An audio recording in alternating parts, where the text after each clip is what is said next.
समाज के जो देख रहे थे उसके पीछे हम भी ढल गए। मेस्टाइटिस का शिकार हो जाना, रिपीटर का शिकार हो जाना, इससे बचत होगा। अभी मेरा दूध का रेट 50 रुपये लीटर और अस्थाई बिक्री है। कृषि पालक देने के बाद उसका चमक में हमें बरकरार लगा, दूध की फैट, दूध की SNF, इसमें भी कुछ हमको बढ़त मिला। मगर उसकी माँ जो थी देसी थी, उसके साथ वो समस्या नहीं है। जैसे ही गाय के थन में सूजन दिखाई दिया, दर्द हुआ, चम्मच 1 ग्राम की मात्रा रोटी में करके खिला दीजिए, 50% वहीं पर उसको राहत मिल जाए। 4-5 निमकी को आप थोड़ा सा गर्म करके तुरंत खिला दीजिए। 21 दिन तक सूखा हल्दी का प्रयोग करवाइए। ठूस ठूस कर भोजन खिलाना, इससे जानवर बीमार हो जाते हैं। एक फास्फोरस की कमी से भी गाय को देखिएगा कि लाल पेशाब कर रही है। इमली का पानी अगर गुड़ के साथ दिया जाए तो गाय ठीक हो जाती है। लड्डू के समान गेहूं के आटा में भूनकर हो, मेथी और जीरा में अगर बना दिया गाय के बारे में, वहां पर दिखाएगा कि 45 डिग्री टेम्परेचर तक को वो सहन करता है। कुणाल भाई हैं, मैं उन्हीं के यहाँ से फिर वही कृषि पालक लेता हूँ। नमस्कार मित्रों, नए कृषि दर्शन में आपका स्वागत है। और आज मैं पहुंच चुका हूं बिहार के बेगूसराय के मटिहनी गांव में।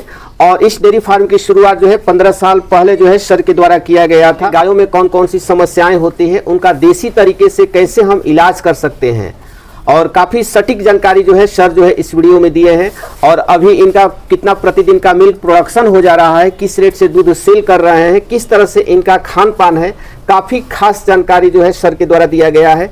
यदि जानकारी अच्छा लगे तो इस वीडियो को एक लाइक जरूर कर दीजिएगा। और अभी तक आप हमारे चैनल को सब्सक्राइब नहीं किए हैं तो प्लीज़ इस चैनल को सब्सक्राइब कर लें, ताकि इस तरह की छोटी से छोटी जानकारी आपको इस चैनल पर मिलता है। मेरा नाम वरुण कुमार हुआ जी। और सबसे पहले मैं आपको धन्यवाद देता हूँ कि जो आपने मुझे ढूंढते ढूंढते यहाँ तक पहुँच गए हैं जी। ये मटिहनी बेगूसराय हुआ। तो कितना साल हो गया सर आपको? ये तो मेरे बचपन से ही मेरा ये काम है। वैसे 15 साल से इसके पीछे में है।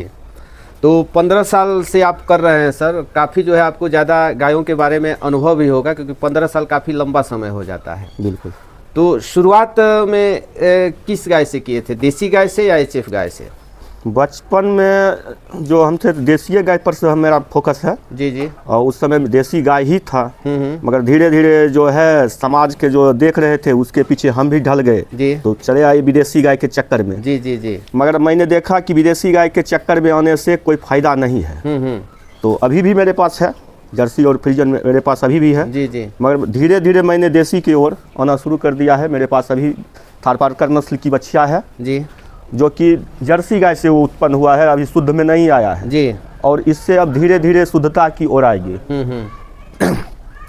और मैंने गौर किया है कि विदेशी गाय से कहीं ज़्यादा बेहतर अपनी देसी गाय है जी। और इस पर फोकस किया जाए तो किसान का जो नुकसान होता है, बार बार जानवर बीमार पड़ना जी, मेस्टाइटिस का शिकार हो जाना, रिपीटर का शिकार हो जाना, इससे बचत होगा जी।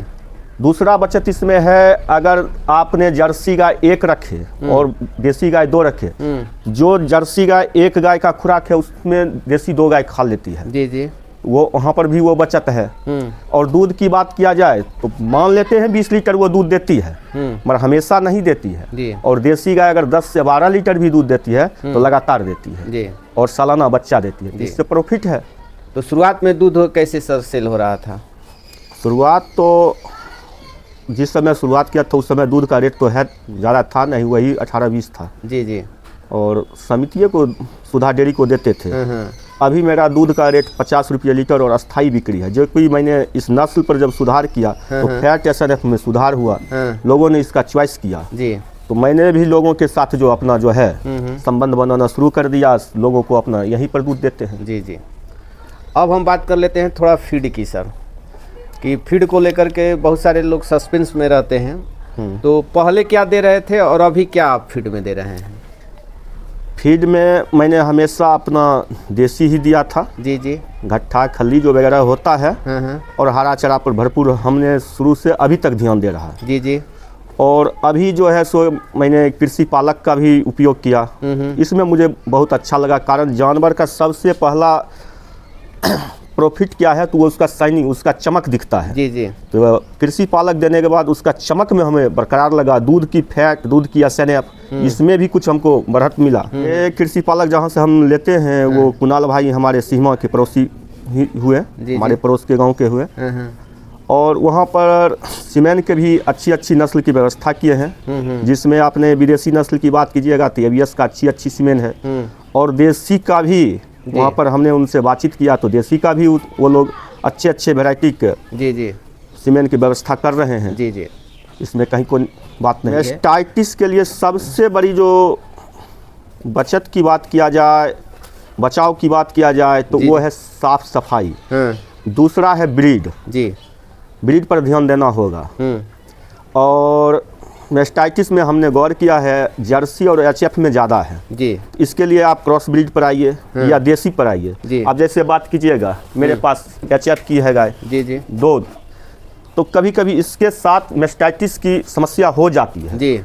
और वो भी है एचएफ ही है, मगर उसकी माँ जो थी देसी थी जी, उसके साथ वो समस्या नहीं है। ये जो है देसी गाय का बच्चा जी हरियाणवी क्रॉस हो गई, इसके साथ मेस्टाइटिस की समस्या नहीं होती जी। इसीलिए मैंने धीरे धीरे अपना जो ट्रैक है जो देसी की ओर फोकस करना शुरू कर दिया। और मेस्टाइटिस में मैं किसान भाइयों से जरूर एक निवेदन करूंगा कि आप जो है सो अपने गाय को हाँ जो भी ट्रीटमेंट कराना है कराइए, मगर देसी अपना जो घरेलू चिकित्सा है इस पर थोड़ा ध्यान दीजिए।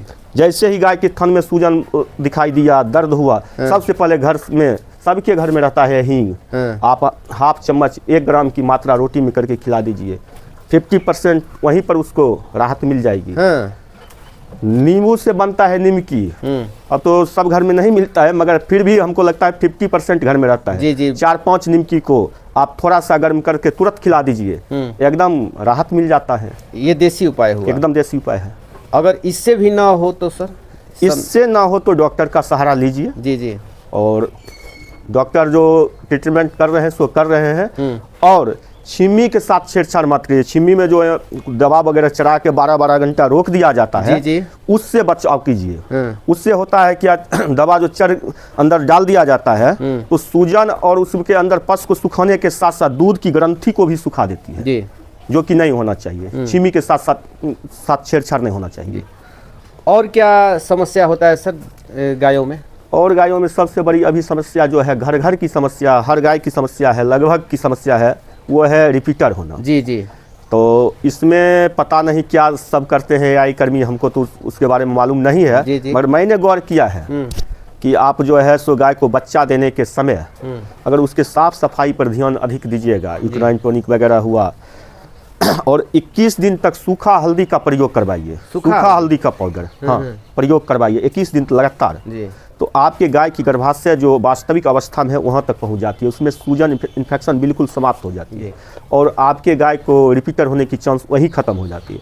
उसके बाद भी अगर है तो समाज तो हमारे उससे निकल गए हैं। मैं ये जरूर कहूँगा कि प्राकृतिक गर्भाधान की व्यवस्था किया जाए। हर गाँव में एक नंदी का व्यवस्था होना चाहिए, खुला नहीं रहे, कारण अब तो किसी के पास उतना व्यवस्था नहीं है, बड़ा खेत प्लॉट नहीं है जो चलेगा तो कोई बात नहीं, तो एक गाय को नंदी को बांध कर भी रखना चाहिए, उसका अच्छा से लालन पालन हो, जो कि मेरे किसान भाइयों का। तो जो हल्दी की मात्रा बता रहे हैं 50 ग्राम पर डे सूखा पाउडर, हाँ गुड़ के और कड़ू तेल के साथ या सिर्फ गुड़ के साथ उसको गोली बना के डेली 21 दिन खिलाइए। बच्चा देने के 21 दिन? हाँ, बच्चा देने के बाद और 21 दिन तक, उसके बाद आप कच्चा हल्दी का प्रयोग कर सकते हैं जी। और क्या सावधानी बरतना चाहिए सर? हाँ, ये भी बहुत बड़ा प्रश्न आपने किया है। गाय की सबसे बड़ी समस्या किसान लोग एक चीज और करते हैं, ठूस ठूस कर भोजन खिलाना जी। इससे जानवर बीमार हो जाती है। गाय को भोजन हमेशा उसके क्षमता के अनुसार जी, मान लिया जाए अगर वो 20 किलो कुट्टी खाने के लिए अभी वो रेडी है तो आप 16 से 17 किलो कुट्टी खिलाइए जी। उसके डाइजेशन पर ध्यान दीजिए तो जानवर बीमार नहीं होगी। ये भी एक बहुत बड़ी सावधानी और एक बहुत बड़ा प्रॉफिट। जब ये किसान का पशु बीमार नहीं हो गई तो उत्पादन बरकरार रहेगा, प्रॉफिट बरकरार रहेगा जी। और एक गायों में रेड वाटर की समस्या होता है सर? बिल्कुल। तो वो क्यों होता है और उससे कैसे बचा? रेड वाटर 2 प्रकार का होता है। एक फास्फोरस की कमी से भी गाय को देखिएगा कि लाल पेशाब कर रही है, वो रेड वाटर नहीं, हिमाचूरिया है जी। वो फास्फोरस की कमी से हो रहा है जी। उसके लिए देसी जुगाड़ भी हम बता देते हैं।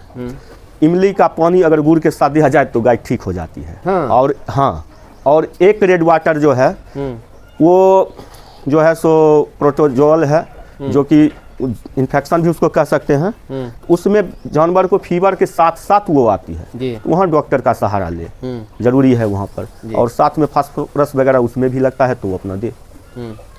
और एक जो जेर फंसने की समस्या होता है सर, कई गाय जो है बच्चा देने के बाद जो है जेर आसानी से गिरा देती है, कुछ गायों का जेर जो है रुक जाता है। जेर फंसने की जो समस्या है उसमें 8वें महीने से अपने गाय को उसके स्वास्थ्य पर भी अच्छी ध्यान दे, कृमिनाशक दवा जरूर दे। साथ में अपना जो देसी जुगाड़ है उसको सब किसान ने छोड़ दिया है। जी। गाय को लगभग 1 से 1.5 किलो 50 ग्राम पर डे उसको घी खिलाइए, और घी को ऐसे मत दीजिए, उसको लड्डू के समान गेहूं के आटा में भून कर हो, मेथी और जीरा में अगर बना दिया जाए उसके डस्ट में और बेहतर है, खिलाइए। साथ में होम्योपैथिक से एक पल्से टीला दवा आता है, उसकी 30 पोटेंसी की दवा लीजिए, और रात 15 दिन पहले 1 खुराक पर डे दीजिए। इससे नॉर्मल डिलीवरी भी होगी और गाय के जड़ नहीं फंसेगी, ये 100% गारंटी है। चूना पाउडर जो है छिड़काव कराइए 15-15 दिन पे अपने गौशाला में, और मल्टीविटामिन का प्रयोग करवाइए, कहीं कोई दिक्कत नहीं होता है, जानवर स्वस्थ रहते हैं। और जो लंपी जो नया डीजे जो चला हुआ बस वही FMD के ही उतार पर वहाँ भी चलना चाहिए, कहीं कोई दिक्कत नहीं है। अगर लंपी किसी गाय को हो जाए सर, तो देसी उपाय क्या करना चाहिए? देखिए वहाँ देसी और विदेशी दोनों उपाय लेकर चलना पड़ेगा। हो सकता है लंपी में किसी जानवर को फीवर नहीं रहता है, आप देसी चिकित्सा से वहाँ चल सकते हैं। किसी को 106 तक फीवर रहता है, वहाँ क्या करिएगा? वहाँ एंटीबायोटिक का सहारा, तो डॉक्टर का सहारा लीजिए। देसी जुगाड़ में वो हम बता देते हैं, धनिया और हल्दी का पाउडर बराबर मात्रा में बनवाइए, और 50 ग्राम की मात्रा सुबह शाम रोज गुड़ के साथ खिलवाइए, लाभ होगा। टोटल 10 जानवर है, 4 गाय इधर है, एक यहाँ बछिया है जो कि अब गाय बन जाएगी 15 से 20 दिन के बाद, और उसके बाद उधर 2 बछिया है, और 1 बछिया और 2 बछड़ा। बछड़ा नहीं कहिए, एगो बछड़ा है, अब एक नंदी होने के कगार पर है, वो बाहर में है। तो हर कोई नंदी नहीं रखता है सर, बहुत सारे लोग न बछड़ा तैयार होता है तो उनको एक सर दर्द बन जाता है, और आप अपने यहाँ नंदी रखे हुए हैं, इसके पीछे क्या मकसद है आपका? सबसे पहले तो उसके पीछे जो मेरा मकसद है, जिस नंदी को हमने रखा हुआ है वो हरधेनु नस्ल का है, जो कि वो नस्ल बहुत ही बढ़िया नस्ल है, साहिवाल, हरियाणा और फ्रिजियन का क्रॉस है। और बड़ा ही भीड़ से मैंने उस सीमेंट को मंगवाकर अपने गाय में डलवाया था, वो गाय भी मेरे पास है अभी। जी। और जिससे कि संयोग अच्छा ही कहा जाए, दूसरे के लिए तो बुरा संयोग हो सकता था, मेरे लिए अच्छा संयोग हो कि वो बछड़ा जन्म लिया।